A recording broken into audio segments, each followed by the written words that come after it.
STV news కి స్వాగతం. Parliament ఎన్నికలు సమీపిస్తున్న వేళ టీఆర్ఎస్ అధినేత కేసీఆర్ ఎంపీ ఎలక్షన్స్ పై ఫోకస్ పెట్టారు. గజ్వేల్లోని ఫామ్ హౌస్ లో కేసీఆర్ అధ్యక్షతన బీఆర్ఎస్ పార్లమెంటరీ పార్టీ భేటీ జరిగింది.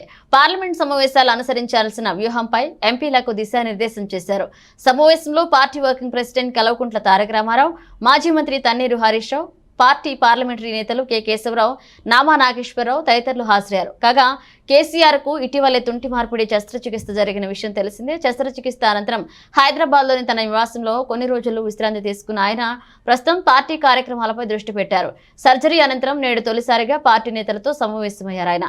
ఇక లోక్సభ ఎన్నికల్లో అధిక స్థానాల్లో విజయం సాధించేలా బీఆర్ఎస్ ఫోకస్ పెట్టింది.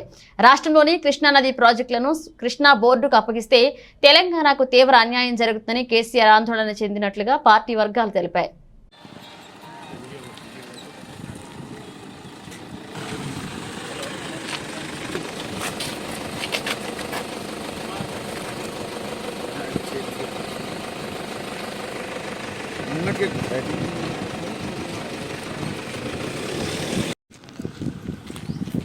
సరే